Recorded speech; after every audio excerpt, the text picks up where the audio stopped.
আমি এখন সমুদ্রের যে অংশে দাঁড়িয়ে আছি এখান থেকে যদি আমি আপনাদের একটা ম্যাজিক্যাল একটা ভিউ দেখাই, এই দিকে দূরে আপনারা একটু তাকান, তাহলে মনে হবে দেখেন যে এই যে মেঘের বুক চিরে সূর্যের আলোটা কিভাবে এসে সমুদ্রে পড়ছে। সোবানাল্লাহ ভাই, এটা কত বেশি সুন্দর, এটা দেখলেই আপনারা সমুদ্র কত সুন্দর সেটার এক্সপ্লেনেশনটা নিজেরাই পেয়ে যাবেন।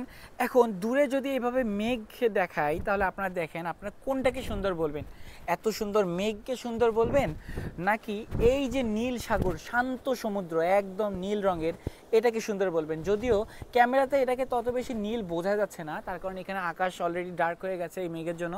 তো এখানে যখন এই আকাশটা বেশি নীল ছিল তখন সমুদ্রকে আরও বেশি নীল মনে হয়েছিল। তো এখন এদিকে যেহেতু আমি আপনাদের সমুদ্রের এই ভিউটা দেখাতে চেয়েছি, শুধু এই জিনিসটা একটু ইমাজিন করেন যে আসলে এটার এক্সপ্লেনেশন কীরকম হতে পারে। সুবহানাল্লাহ সুবহানাল্লাহ সুবহানাল্লাহ ভাই, আমার মনে হচ্ছে যে সারা জীবন যদি আমি এদিকে এভাবে তাকিয়ে থাকি আমার কোনো আফসোস থাকবে না। তো ধন্যবাদ এতক্ষণ ভিডিওটি দেখার জন্য। আমি আমার ফেসবুক পেজ ইউটিউব চ্যানেলে সবসময় এই ভিডিওগুলো আপলোড করি, চাইলে সেটাকে দেখে নিতে পারেন। এতক্ষণ সাথে ছিলাম আমি হৃদয়। ধন্যবাদ আবারও ভিডিওটি দেখার জন্য। ফেসবুক ইউটিউব টিকটকে হৃদয় দ্য সেলার লিখে সার্চ করলে আপনারা আমার সমস্ত ভিডিও পেয়ে যাবেন। ধন্যবাদ আবারও, আসসালামু আলাইকুম।